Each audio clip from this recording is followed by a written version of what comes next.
Welcome to the Great Detectives of Old Time Radio. From Boise, Idaho, this is your host, Adam Graham, bringing you today's episode of yours truly, Johnny Dollar. Got any comments? Email them to me, box13@greatdetectives.net. Please cast your vote for the show on Podcast Alley, podcastalley.greatdetectives.net. And please fill out our listener survey, survey.greatdetectives.net, and help us get over that 100 survey mark. And as we get started here, also remember Facebook. This weekend you can vote today, you can vote Saturday, and you can vote on Sunday until I actually check the poll results on how we'll do ads in the show, whether at the beginning of the show or in the middle of the episode. So go and cast your vote. If you're not part of our Facebook page, become a part. Facebook.greatdetectives.net. And we got some comments and some programming announcements. First of all, I'm pleased to announce our next movie will be The Bat, starring Agnes Moorehead and Vincent Price. It's a bit of a B picture, but we're limited to public domain. And it was definitely interesting. We'll be posting the trailer for The Bat over at our website, so you can go and take a peek over it at greatdetectives.net. If you have the app, since we have Vincent Price in this movie, I'm going to go ahead and, along with the commentary that I do, I'll actually go ahead and we'll do an episode of The Saint as a preview. We're going to get to The Saint on Great Detectives, but it's just a sneak peek of The Saint to hear what I think was probably some of Vincent Price's best work. Also, if you have the app, next month's extra on Monday is when it'll be posted. It will be Alan Ladd in the Lux Radio Theater presentation of Shane. And the movie can't be played, but the Lux Radio Theater presentation of it can be played in one of the greatest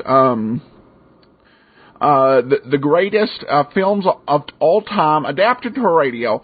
So remember, on Monday, that is your extra from the Lux Radio Theater. Comment from Podcast Alley. Love the detectives. I started listening 15 years ago when I bought my dad The Shadow. I listened and fell in love with him. I'd rather listen to Sam Spade or Johnny Dollar than watch TV any day. Imagine, people, it's good for you. And that's a good public service announcement. I got an email from Jeffrey who writes, just discovered your program on iTunes. I'm now a subscriber. Like the way your show is put together. Mixture of good programs, media information, and advertising, which is not intrusive but informative. Couple of items. Bob Bailey, he was my favorite Johnny Dollar.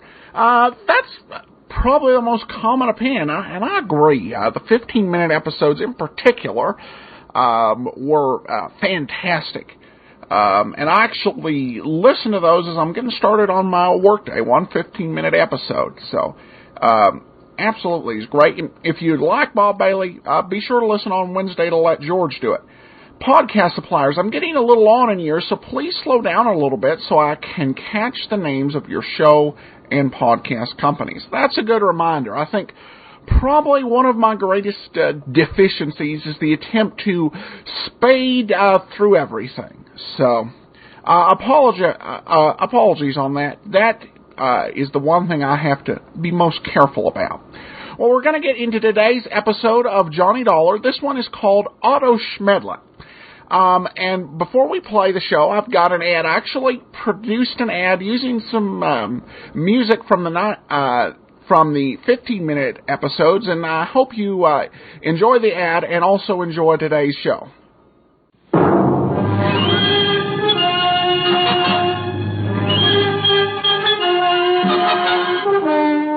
The following is an accounting of expenses incurred during the Vegas vacation matter.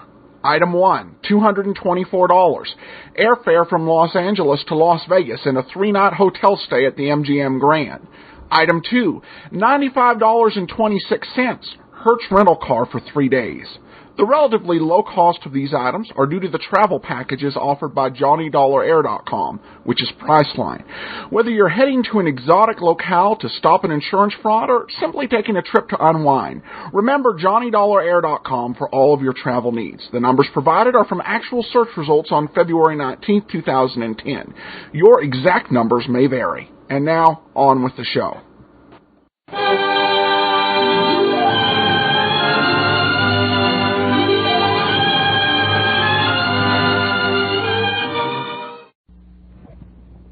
Well, anyway, I learned the answer to the question, what does a doctor do when a doctor needs a doctor?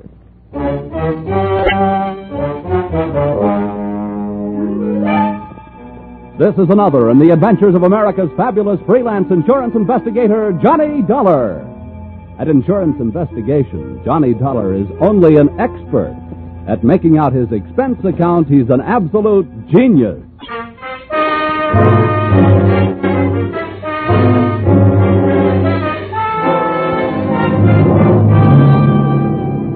Expense accounts submitted by Special Investigator Johnny Dollar to American Volunteer Liability Insurance Company, Hartford, Connecticut. Attention, Homer Shalley, General Manager. The following is an accounting of my expenditures during my investigation of one of your policyholders, Dr. Otto Schmedlich. Or, an apple a day sent the doctor away. Or, it couldn't have happened to a bigger worm. Expense account, item 1. 80 cents cab fare to your office in answer to your call. Tip to driver, $1. Oh, morning, Mr. Dollar. Hiya. Go right in, Mr. Charlie's expecting you. Thanks, sir. Good morning, Dollar. Good morning. Sit down. Thank you. I'm sorry we had that unfortunate altercation over the last expense account you submitted to this office. Oh, that's all Of course, right. it was ridiculous. You're going around tipping cab drivers $1 after a 50-cent trip. Well, you know me, Homer. Just a silly, headstrong, impetuous boy. It was somebody else's money, yes. We've been through all that. What I want to talk to you now is, policy. Here it is. Dr. Otto Schmedlich, Los Angeles, California. California. Doesn't anything ever happen in Hartford? I've been using an airplane seatbelt so much lately, I'm about ready to throw away my suspenders. Dr. Otto Schmedlich. I suppose you're familiar with the existence of that type of insurance policy which protects doctors against charges of malpractice. Yeah, I've heard of them. Well, we had the rare misfortune of issuing such a policy to this quack Schmedlich. Well, what do you want me to do? Go out and take his temperature? Dollar, when I want to laugh, I tune in Jack Benny. Now, this is serious. The policy we issued to Dr. Schmedlich only covers him up to the extent of what is construed as accidental malpractice. If we can prove criminal malpractice, we can cancel the scoundrel's policy. Do you have a good reason to think it's criminal, or are you just toying with a happy thought? Look, our company has already paid off on 2 claims. Recently, we've heard rumors about this man. It seems the Medical Association is watching him very closely. But so far, no one can prove anything. Now, Dollar, do you want the assignment? No. Well, I'll take it.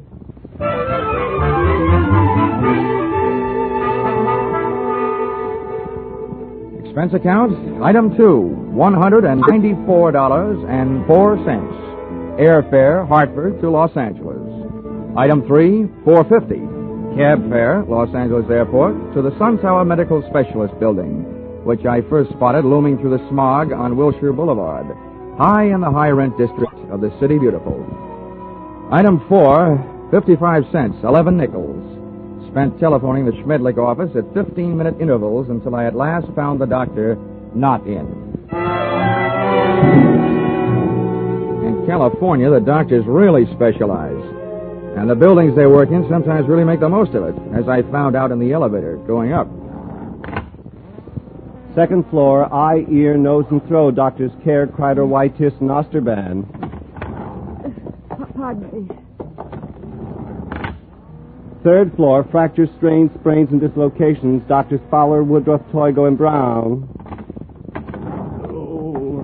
Pardon me. Fourth floor, obstetrics, orthopedic, pediatrics, and general practice. Dr. Small, Collier, Reynolds, Frank, Stanley, Feinbaum, and Schmedlich. Would all these medical terms you just tossed off by any chance mean that we have now arrived in the land of the mechanized stork? To put it crudely, yes. Thank you, Jack Armstrong.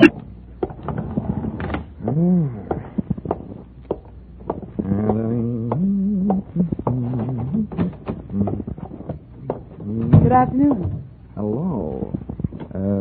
Dr. Schmedlich in? Well, no, I'm sorry, he isn't. Oh, good. I mean, that's too bad. Just what do you mean? Well, I meant to say that, well, since the doctor isn't in, I mean, I want to talk to you anyway. You're prettier. I should be. I'm a girl. Now, is there something I can help you with? Yes, as a matter of fact, you can. I have sort of empty feeling around my heart. What would you prescribe? Bicarbonate of soda. Is that all? Touche. Now I have an empty feeling around my head. Please, will you state your business? Oh, now, honey, you should know that anybody who walks into a doctor's office wants to live. And after seeing you, I really want to live. What are you doing tonight? Well, I am not in the habit of making dates with strange men. Who's strange? And furthermore, you are perhaps the most insufferable, egotistical Now, if you just person give me a chance, darling, I'm sure I'll be able to prove you're right. Why, I wouldn't be caught dead, would you?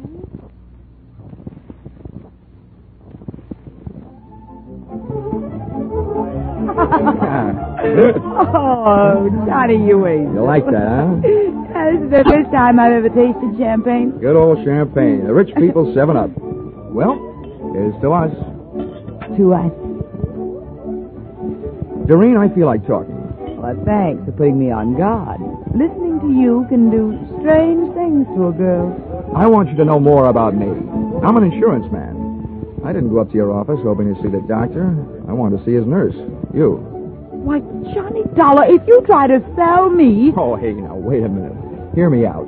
You can probably guess it's getting pretty tough trying to sell insurance these days. More than anything else, a guy needs a new angle, and I've got one. People who go to doctors are worried about their health. Now, people who are worried about their health are worried about the security of their families. So, they become good prospects for insurance policies. No, but at the same time, are they also bad risks? A lot of them are, yeah. But they can't pass the insurance physical. But there are plenty of others. You should know the figures prove that as many healthy people go to doctors as do unhealthy. Perhaps the most popular disease in America is hypochondria, and the national headquarters seems to be located right here in Los Angeles. I see. And from me, you want a list of Dr. Schmedlich's patients? Smart girl. Smart boy.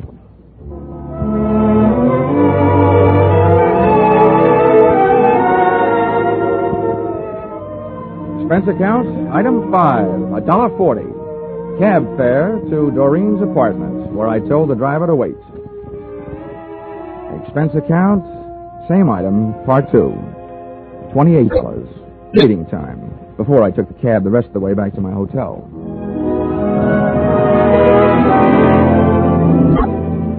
Expense account, item 6. Breakfast the next morning, $2 hard-earned dollars for 2 soft-boiled eggs.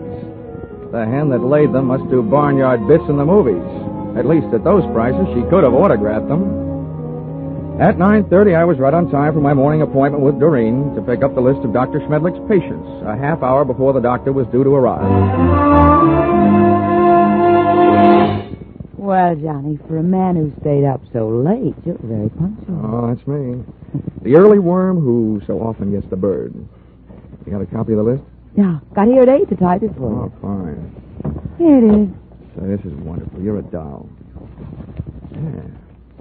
A. Aarons. He'd make the top of any alphabetical list. Look, this is a selfish way of saying thanks because I'll enjoy it more than you will, but dinner at Romanoff's tonight? I love it. Good. Good morning, Miss Smith. Oh, good morning, Dr. Schmedlich. Oh, his patients already? Oh, yes, Doctor. This is Mr. Dollar. He's from out of town. Good morning. Well, all right. What's the matter with you? Oh, it's really nothing. Well, let me be the judge of that. I will make the diagnosis. I will see you in a moment. Johnny, I don't know what happened. He's never come in this early before. I don't mind that, but I wish you hadn't made a patient out of Well, it. I just had to say something. He wants to know about everybody who comes in here. Johnny, you'll just have to go through with it. We can't let him know about the list. Okay. But what's this going to cost me? What does the old squarehead get for a checkup? $50 a consultation. Oh. Honey, instead of roaming us for dinner tonight, we better make it a drive-in. Sorry, Johnny, I am. You can come in now, Mr. Lawler. Oh, well, with a D, Doctor. The name is Dollar. Oh, yes, I forget. I have so many cases on my mind. Now, if you will be so good to slip off your jacket and your shirt while I talk. All right. Now, what is the nature of your complaint? Well, my back. See, I was in a small automobile crack-up driving out here. No, that's a dangerous, complicated area, the back. Now, if you'll be so good to get up on the table and lie down. Oh, all right. No, on your stomach. The feet down here, please. That's good. Now, I tap your back. When I reach the painful area, please, to tell me. Yes, Doctor. Mm-hmm. Oh, very well muscled, Mr. Dollar. No bruises, strange. There it is. Aha. Well, not dangerously near the spine, but very interesting. Here, I think this will help. Oh! At first, it felt like a big bee sting about a quarter of the way up my back. Then came the buzzing inside my head. Whatever kind of liquid lullaby the good doctor sunk into my spine, it really rocked me to sleep. I had time to move my head and watch Schmedlich put down the hypodermic, walk across the room to my coat, and take from it the list of his patients, plus my wallet containing my identification. But I didn't give it a second thought. I didn't have time to. For me, the lights went out.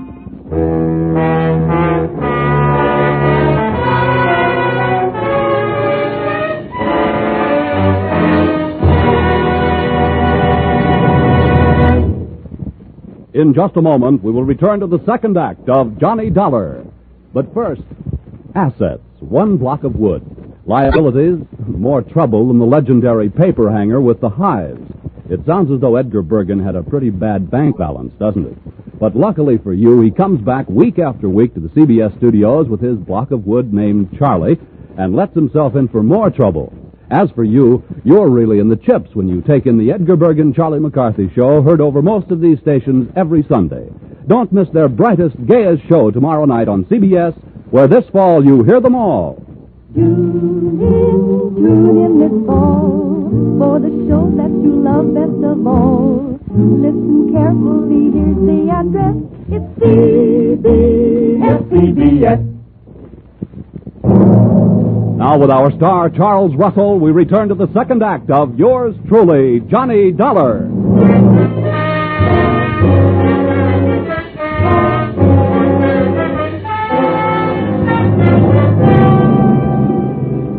In my racket, sleeping on the job isn't always fun, and this was one of those times. Waking up from Dr. Schmedlich's slumber treatment for nosy people carried with it a dark brown taste in the mouth, thickness of the tongue, and big bells ringing in your steeple. I was scoring on all those counts when I rolled open my eyelids, which fought me all the way. I sat up and found myself on a hard canvas cot in a bare room with soft walls. They were padded. The window wasn't much. What there was of it was barred. So was a tiny opening in the upholstered door. At first, I thought I was going crazy. Then I realized I was in the kind of place where they put people they think have already joined the ranks of the enchanted. It took me only 10 years to make it over to the door before I looked out through the small slit. Hey! Hey, come here, someone! Hey, room service! All right, wait a minute. I'm coming. Hold up your horses. Now listen, mister. The first thing you learn in here is we don't like noise. Makes the other patients nervous. Okay. Where am I? Who are you? I'm your nurse. Oh, sorry I didn't recognize you. I thought nurses were supposed to wear little caps. I got a little cap, but I don't wear it indoors. Hey, listen, you. Don't go making fun of me. You'll be sorry, see? I'm sorry now. How'd I get in here anyway? All I know is this place is for your own good. They say outside you're dangerous. You can depend on it. If I ever get out, I will be. What'd you say? Nothing. You're one of them, all right, talking to yourself. What's your name? Well, it's none of your business, but I'll tell you. I don't like people calling me hey you, so I'll tell you. My name is Foggy. Okay, Forgy. Listen, all I want is a chance to talk to somebody who's in charge. How about it? That's easy. When your time comes, the boss will be here without no asking. You get one visit from the boss every day, just like all the others. When'll that be? Just before supper. So why don't you go back to sleep? That won't be for 4 more hours. Oh, dandy. Who is this boss? What's his name? The boss is not a he. It's a she. And her name is Dr. Doreen Smith. I had 4 hours to think of different ways of calling myself a sucker. At the end of hour number 1, I ran out of fingernails. At the end of hour number 2, I ran out of patience. And the other 2, I spent devising torturous new ways of getting even with a combination that shanghaied me into that fancy 4-walled straitjacket. They had left me only one move to make. It was out. I figured that if the winsome Dr. Doreen Smith paid me a visit, she'd come with her body well guarded, probably by the charming, bemuscled behemoth, Nurse Forgy, who, from what I saw of him through that slit in the door, was no Florence Nightingale, believe me. For him, I needed a club. I didn't have much to work with. The iron and canvas cot was heavily bolted to the floor, as was the only other piece of furniture in the room, a small but sturdy table. Took off one of my shoes, ripped the heel off in an angle of the cot, and looked lovingly at the shiny little nail points gleaming back at me from a solid piece of leather in the palm of my hand. I put it to work, ripping a 4-foot square of canvas out of the cot. Then I put both of my shoes into the center of the square, picked up the corners, tied them together close to the weight, gave it a heft, feeling that I now had at least the start of a weapon. Hey, you! Here we are. Oh, I suppose you think that's good news. He's safe, Dr. Smith. He's still groggy, but that's all. Don't trust him. Grab his arms when you go in and hold on. Now go ahead, I'll follow.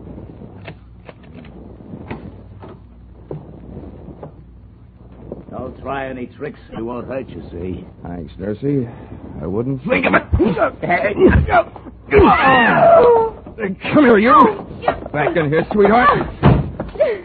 Oh, dropped your hypodermic. Planning on rocking me to sleep again, huh? Let go of me. Sure, but let me tell you something. This is one squirrel that's going to get out of this cage. Don't rub my fur the wrong way.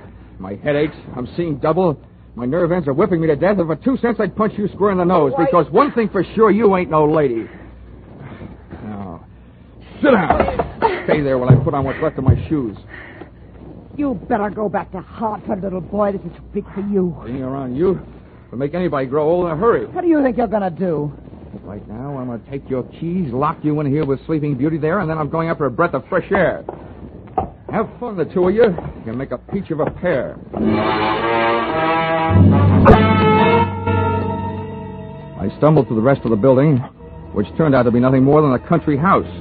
There were no other rooms like the one I had just vacated. For that matter, there were no other so-called patients. It could have been a place maintained for the purpose of making people talk, or keeping them from talking. There was no telephone. I couldn't call out, but neither could anybody call in to find out that something was going wrong. This little crime crib was apparently located well out in the country. That meant that Dr. Doreen Smith had arrived in the car, which I commandeered and drove to the nearest filling station. No longer having in my possession that list of Schmedlich's patients, I flipped through my memory and came up with a single name I had noted in his office.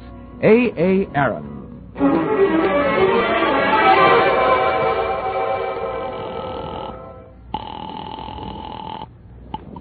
Hello? Hello, is Mr. A. Aaron in, please? It is Aaron speaking. Oh, good.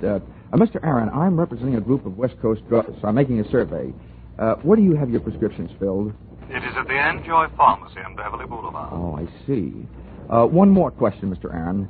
I know that in many cases people go to the pharmacist recommended by their doctor. Is this the case with you? Yes, that is right. Well, thank you, Mr. A. Aaron.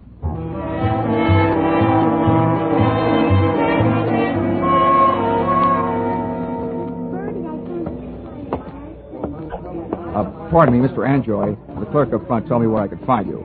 My name is Dollar. I'd like to have a word with you if you have the time. On the basis of ethics, the state of California should have picked up a gentleman's pharmaceutical license and issued him a barber's permit. Mr. Anjoy loved to talk. From the 2,000 words he threw at me during the ensuing half hour, I managed to sift the following information. Dr. Schmedlich's prescriptions were usually refillable, dangerous, and habit-forming. I also managed to memorize the names of a few of his patients from the narcotics book. With these tucked into a lonely corner of my cerebral cortex, I limped out into the newborn night.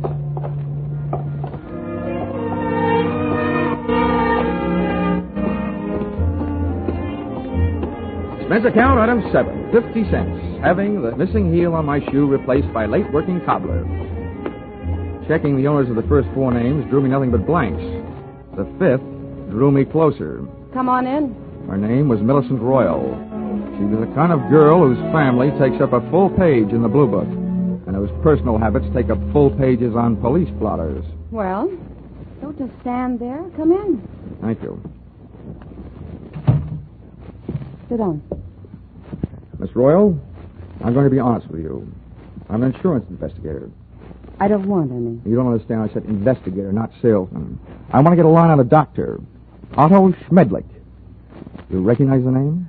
I might, but I'm not sure it's any of your business. Look, little lady, let's quit sparring. I've tailed friend Schmedlich this far, and now I want some information. What have you got? Nothing. He's a fine doctor, a wonderful doctor. I don't think he's doing you any good at all. You don't know anything about me. I'm afraid I do, more than you think. I know enough about Dr. Schmedlich to know that he's doing a lot of people a lot of trouble. I want to put him out of business, and you can help me. Oh, look, honey, Schmedlich is the one that needs protection. You do. You and the other people on the same spot you're on. Why don't you do yourself some good? I think you better leave now. Okay. Perhaps I'd better drop around to the home of Quincy P. Royal, Bel Air. My father? No, don't do that. And give me some answers. You can't make me. Nobody can. Anything that passes between a doctor and his patient is a secret. Nobody can make me say it, not even a judge. Whoa. Wait a minute. All right. If you change your mind, I'm staying at the Park Beverly Hotel. I'll trip them up sooner or later. If I have to, I'm turning it over to the federal men. Narcotics department. Why did I ever let you in here? Get out. Leave me alone. Go away. Please. You can't make me do anything. Well. Is my estranged wife having a lover's quarrel? Bill, get this man out of here. Make him leave me alone. I don't see why I should rescue you from anybody's clutches. But you, I don't like your look, so get out before I bust you in half. You know, you look like just the guy who might be able to do it. Happy honeymoon.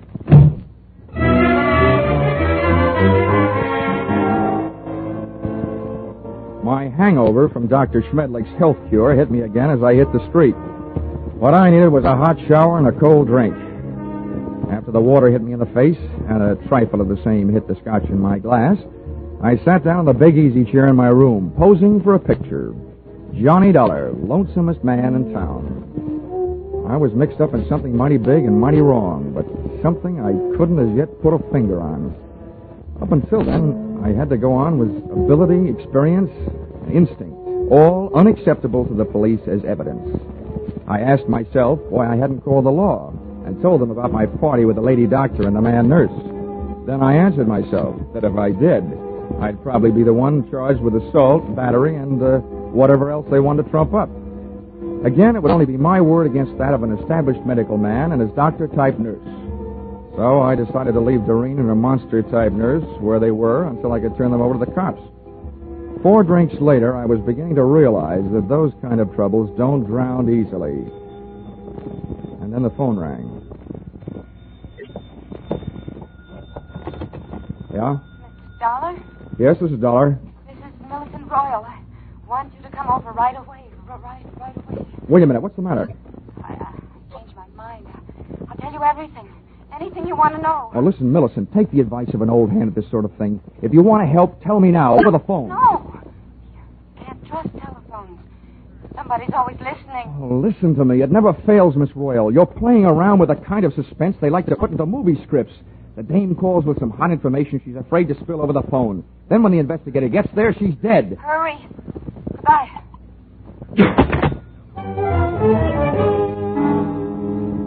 I went there. I was right. She was dead.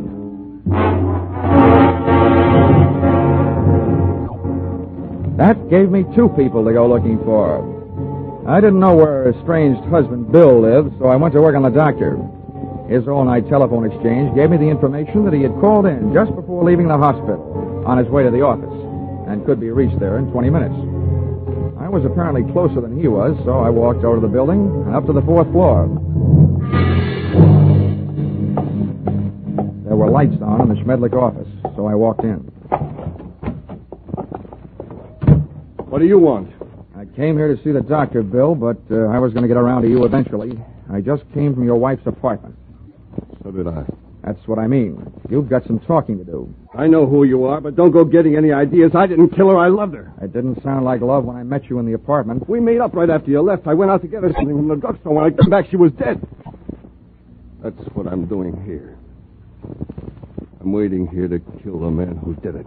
How do you know it was Schmedlich? Because after you left her apartment, she called the doctor and told him if he didn't stop shaking her down, she was going to tell you the whole story. And he threatened her, and she called me. What was the grounds for blackmail? Narcotics? That's right. He got started on her during a long illness she had. After she was well but still needed the drug, he told her he'd see that her family heard about it if she didn't pay him off. Nice guy. He wrecked us, wrecked our marriage, made a victim of her. And she wasn't the only one. There were others. He made drug addicts out of them and then threatened to blackmail them if they didn't pay off. Can you prove all this? I can't prove it. Nobody can. The cops, the medical association, they've tried, but Schmedlich is clever.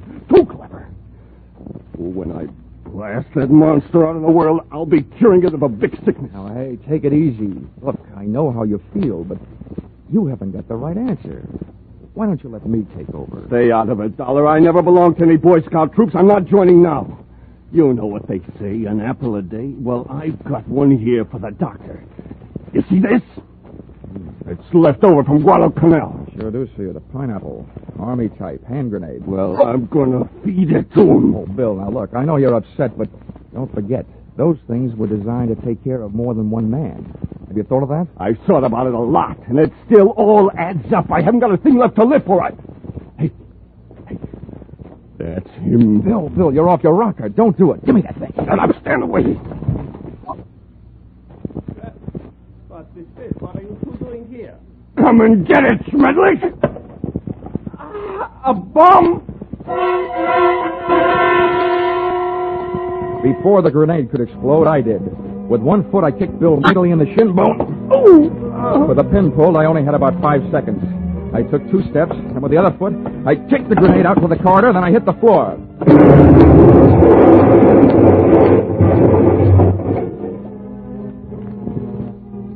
All right. I'll still take you to pieces, Schmedlich. I let Bill go to work on the doctor until he had shocked him into a state of unconsciousness. And to save Bill from a murder rap, I did the same for him. With a loose, portable typewriter. Sorry, but it's time to typewrite the tagline, William. P.S. Then I called the police.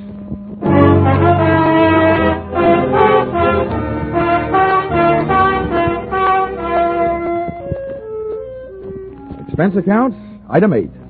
$50, airplane rental, Burns-Lee charter service for a flight to Palm Springs. Item 9, $62. Dinner at the Dunes, party of 3. Included in said party, me and Haig and Haig.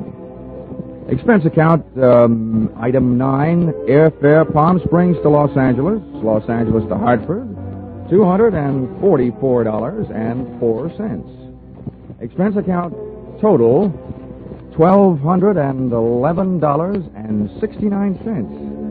All that for getting rid of a doctor. And if you react the same way you reacted to my last expense account, it'll probably mean that you will be needing a doctor. Signed, yours, truly, Johnny Dollar.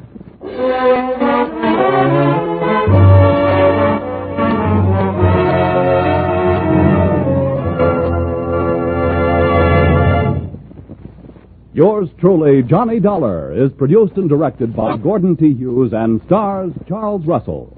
script by Paul Dudley and Gil Dowd. Featured in the cast were Willard Waterman, Betty Lou Gerson, Larry Dobkin, Paul Dubov, Georgia Ellis, and Edmund McDonald.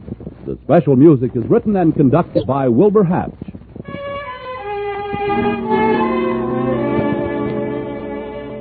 Be sure to be with us next week when another unusual expense account is handed in by yours truly, Johnny Dollar.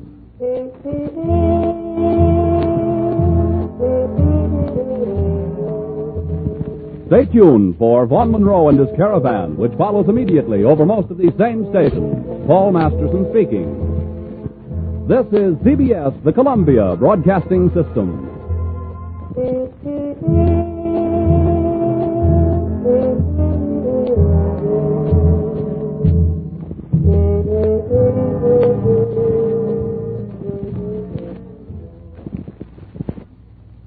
Welcome back. This was actually a really fun episode.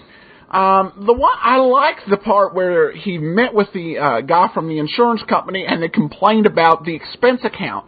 And one thing he particularly complained about was the practice of giving dollar tips for rides that cost less than $1. And Johnny Dollar put right on his expense account 80 cent fare, $1 tip. And actually what the insurance company executive complains about is what a lot of critics complain about this portion of the Johnny Dollar canon. And under Edmund O'Brien, the dollar tip thing goes away. And ironically enough, because of inflation, if you go around handing dollar tips, people aren't going to be like in that one episode where you have steak tonight. They're going to be like, oh, how cheap. But, you know, I actually like the dollar tips with Russell because it's one of those great idiosyncrasies. I think there's a lot of fun little things in Charles Russell's portrayal of Johnny Dollar that's kind of different, and I think in a really nice way. So I'm definitely a fan of this part of the series. All right, well, we're going to go ahead and wrap this up. Got any comments? Send it my way. box13@greatdetectives.net. Remember our Facebook page, facebook.greatdetectives.net. This is your last chance to vote on how we do the ads. And also, please cast your vote for the show on Podcast Alley, both in February and now March coming up. But from Boise, Idaho, this is your host, Adam Graham, signing off.